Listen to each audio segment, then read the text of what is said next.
천둥과 번개가 몰아치는 들판에 세 명의 마녀가 나타납니다. 이들은 알쏭달쏭한 소리로 흉계를 꾸미기 시작합니다. 흉계의 중심에는 맥베스가 있지만 마녀들의 말은 혼란스럽기만 합니다. 맑은 건 더럽고 더러운 건 맑구나. 마녀의 이 말은 여러 가지로 설명될 수 있습니다. 이는 인간의 양면성일 수도 있고 명예와 음모로 뒤섞인 역사일 수도 있으며 그저 모든 것을 회의적으로 바라보는 마녀의 시선일 수도 있습니다. 그러나 맥베스에서 이 문장이 드러내는 것은 혼돈과 극단적 변화이기도 합니다. 스코틀랜드의 영웅 맥베스는 전쟁을 승리로 끝내고 성으로 돌아오는 길에 세 명의 마녀를 만나게 됩니다. 세 마녀는 맥베스를 향해 글래미스 성주 만세, 코더의 성주 만세, 맥베스 만세, 훗날 왕이 되리라고 외칩니다. 맥베스는 당혹스러워합니다. 글래미스의 성주인 자신의 아버지가 죽었으니 글래미스를 이어받을 자는 자신이긴 하지만 코더의 성주는 여전히 권세 있는 자이기 때문입니다. 그런 맥베스를 두고 여정을 함께했던 뱅코가 묻습니다. 시간의 씨앗에서 자라는 싹을 알 수 있다면 나에게도 예언하라고 말이죠. 그러자 마녀들은 뱅코를 두고 왕이 되지 못하나 왕을 낳을 것이라고 말한 다음 거품처럼 사라집니다. 그리고 바로 직후 도착한 왕의 전령은 맥베스에게 코더의 영지가 주어졌음을 알립니다. 이제 맥베스의 마음속에는 검붉은 욕망의 씨앗이 뿌려집니다. 사악하고 끔찍한 싹을 틔울 이 씨앗을 뿌리내린 건 그저 마녀의 말 한마디 뿐이었습니다. 당신은 왕이 될 상이다.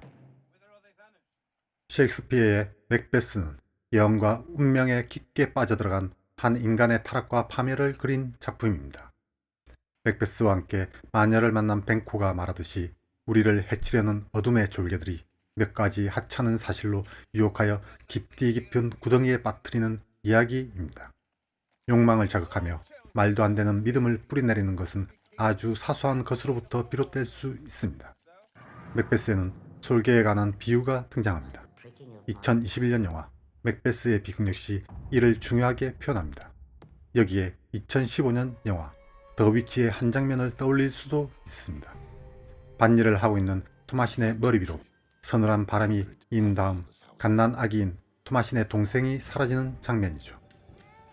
토마신은 자신의 동생을 악마 혹은 마녀가 훔쳐갔다고 굳게 믿지만 밭이나 논에 내놓은 아기를 솔개가 채가는 일은 종종 있는 일이었습니다. 토마신은 자신의 실수를 감당하지 못하고 악마와 마녀라는 초자연적 존재를 상상한 것일 수 있습니다. 그리고 상상이 강해지면 현실을 집어삼키는 것처럼 아주 사소한 예언이라도 인생 자체를 뒤바꿀 수 있습니다. 맥베스에게 심어진 씨앗이 바로 싹을 틔우진 않습니다. 하지만 그는 여전히 혼란스러운 상태입니다. 혼돈은 맥베스의 세계를 지배하는 대표적인 관점입니다. 맥베스는 마녀들을 만나기 직전 이토록 더럽고 맑은 날은 처음 본다고 말합니다. 바로 그 시간 마녀들은 손에 손을 잡고 빙글빙글 돌며 파멸의 주문을 외우는 중입니다. 이는 카오스와 같습니다. 그리스 신화에서 카오스는 세계가 탄생하기 전을 말합니다. 그리고 카오스의 자식 가운데 밤이 있으니 밤은 죽음과 불화를 낳습니다. 그런데 마녀의 예언에 혼란스러워하는 맥베스의 세계를 죽음과 불화의 세계로 탄생시킬 사건이 일어납니다. 스코틀랜드의 왕 덩컨이 자신의 아들을 차기 왕으로 선포한 것입니다. 11세기라는 실제 역사와 상관없이 맥베스의 세계에서 스코틀랜드는 세습 왕국인 영국과 달리 여전히 영향력 있는 귀족이 왕이 되는 선출식 군주제로 묘사됩니다. 귀족 가운데 한 인물인 로스가 덩컨이 죽은 후 왕권은 맥베스에게 돌아갈 가망이 매우 크다라고 말하자 맥더프가 말하길 맥베스는 이미 지명을 받고 즉위식을 위해 스콘으로 떠났다라고 말합니다. 스콘은 스코틀랜드 왕들이 대관식을 하던 거룩한 바위가 있는 수도원으로 로만 폴란스키 감독은 영화 속에서 스코틀랜드 왕이 대관식을 뛰어나게 묘사하고 있습니다. 그런데 이처럼 왕을 선출하는 사회에서 덩컨은 왕위의 세습을 선포한 것입니다. 언제인지는 모르지만 왕이 될 상이라는 예언을 들었던 맥베스로선 예언을 넘어 혹시나 있을지 모를 왕이 될 가능성 자체가 차단된 것입니다.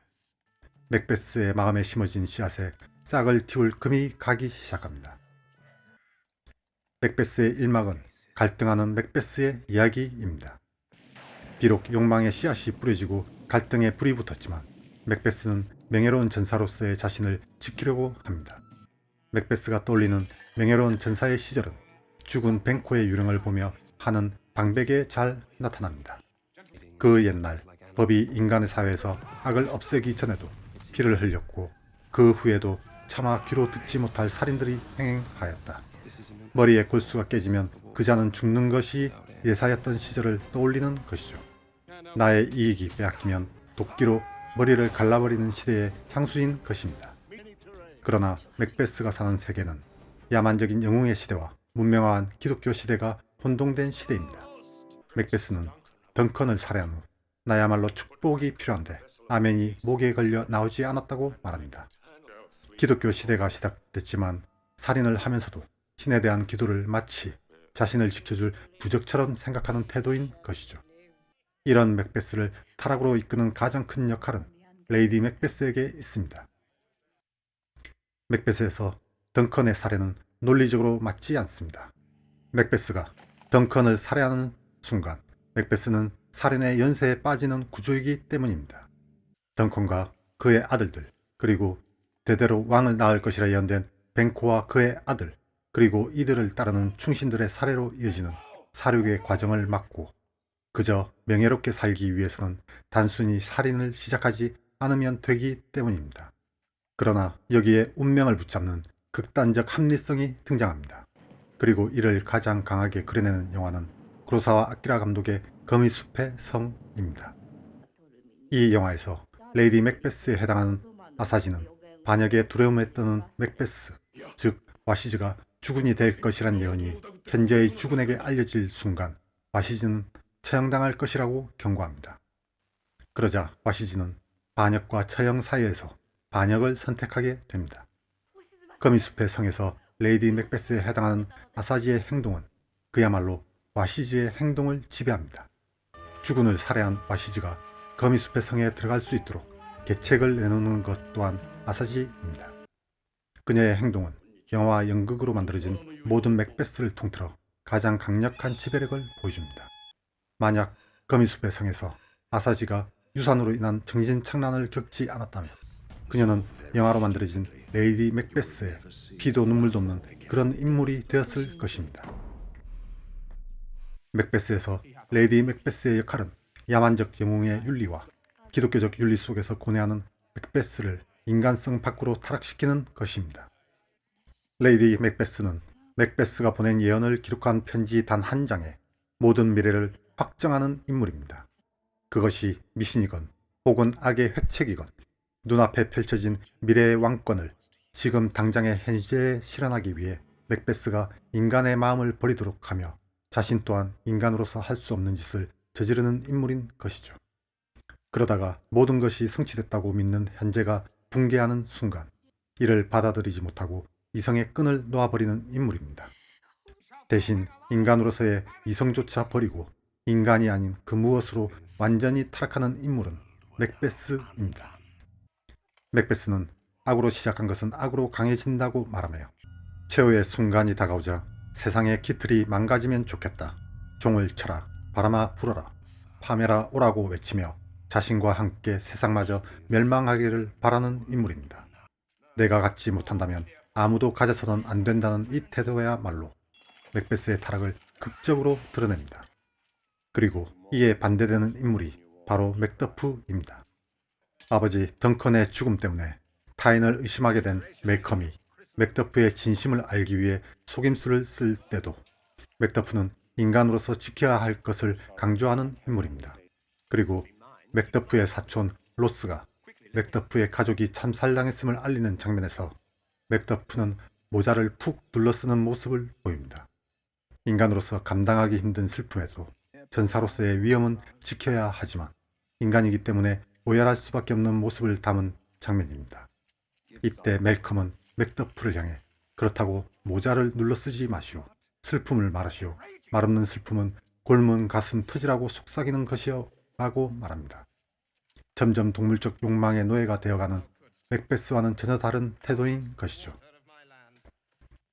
레이디 맥베스가 죽었을 때 맥베스는 저 유명한 대사를 읊조립니다. 인생은 그림자 놀이. 한동안 무대에서 우쭐대고 안달하다 다시는 소식 없는 불쌍한 광대. 소음과 강란이 가득하고 아무런 뜻없는 바보 이야기. 맥베스가 인간의 감정을 거두고 떠오른 생각을 바로 행동에 옮겨 맥더프 가족을 참살한 이후 레이디 맥베스는 광기에 휩쓸립니다.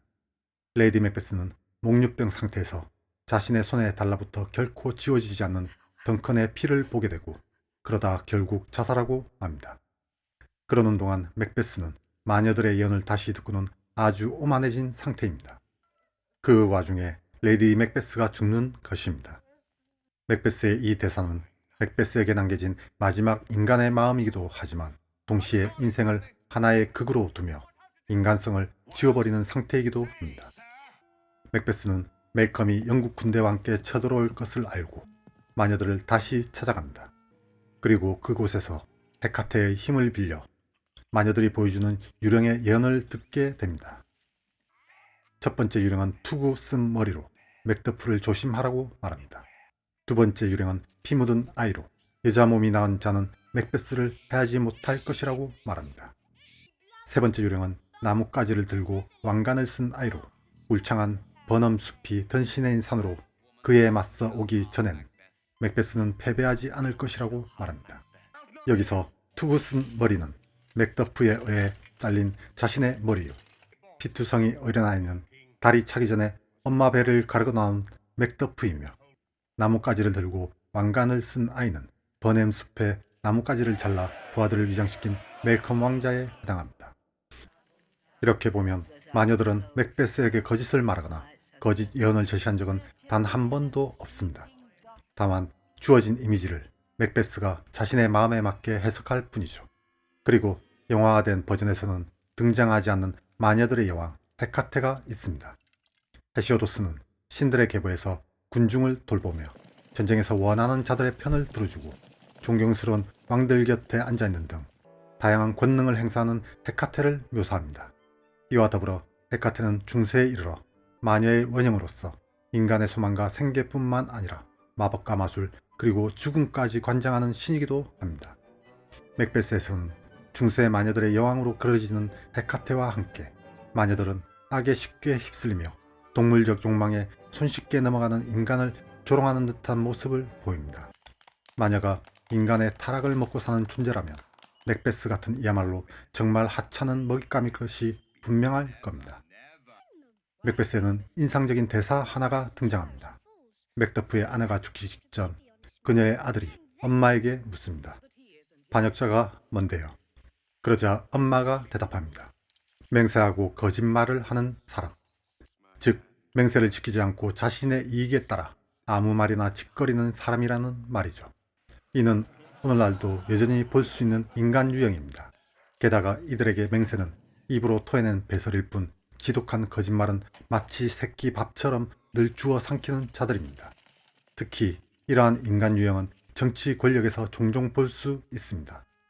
폴 A. 켄턴은 맥베스, 양심을 지닌 아킬레스에서 만약 맥베스가 자신의 야망을 이데올로기로 바꿀 기회를 가졌다면 분명 근대 폭군의 완벽한 원형이 되었을 것이라고 말합니다. 이와 함께 우리는 맥베스를 통해 미신적인 것의 운명화를 볼 수 있습니다. 늘 칼을 차고 다니는 맥베스는 운명의 변덕을 아는 만큼 처음에는 미신을 운명처럼 받아들이길 주저합니다. 하지만 레이디 맥베스는 어두운 성에 앉아 맥베스의 편지를 읽자마자 운명의 노예가 됩니다. 맥베스가 왕이 된다는 것은 자신 역시 여왕이 된다는 것입니다. 그 휘황찬란한 권력의 향기에 취해 레이디 맥베스는 미신의 예언을 반드시 도래할 운명으로 받아들이게 됩니다. 맥베스가 보낸 이 운명적 편지의 위력이 얼마나 강한지 레이디 맥베스는 목류병 상태에서도 맥베스의 편지를 열어보고 거기에 뭔가 기록하는 듯한 행동까지 보입니다. 맥베스는 열광이 만들어낸 운명이라는 망상이 한 인간을 얼마나 잔인하게 파괴할 수 있는가를 레이디 맥베스를 통해 그려내고 있습니다. 맥베스는 비극입니다. 션 맥커보이는 셰익스피어 깊이 읽기에서 비극을 우리가 직면하는 가장 어려운 경험들인 죽음, 상실, 부당함, 좌절된 열정, 절망과 대면하기 위해 만들어진 예술의 형태라는 제니퍼 월리스의 정의를 인용하고 있습니다. 이러한 잔인한 경험들을 간접적으로 체험한다는 것은 그처럼 끔찍한 비극에 대비하기 위한 것이기도 할 겁니다. 하지만 어떤 이들은 자신에게 닥쳐온 사태와 고전 비극에서 제시하거나 삶에서 체험하거나 들어 알게 된 끔찍한 사실을 자신의 삶과 결코 비교하려 들지 않습니다. 이들은 마치 자신에게만 운명의 광명이 비출 것이라 믿는 이들이죠. 그리고 여기에 이들을 추종하는 자들이 있습니다. 셰익스피어의 맥베스에는 두 명의 암살자가 등장합니다. 평생을 힘들게 살아왔던 이들은 그들의 삶을 망친 것이 뱅코라는 맥베스의 주장을 곧이곧대로 받아들입니다. 살인자가 말합니다. 전하, 저희도 인간이에요. 그러자 맥베스는 이들에게 다음처럼 말합니다. 그렇다. 인간의 목록을 보면 너희도 사람으로 통한다. 사냥개, 포인터, 청삽살이, 발바리, 셰퍼드, 스페니얼, 잡종개 모두를 개라고 부르듯이 사람도 그와 같다 라고 윽박지릅니다. 맥베스는 자신 앞에 읍소한 이들이 살인의 순간을 머뭇거리는 낌새가 보이자 이들을 곧바로 개 취급한 것으로 너희는 개만도 못한가라는 말입니다. 그러자 개 취급을 받은 이들은 곧바로 뱅코에 대한 살해를 불태웁니다.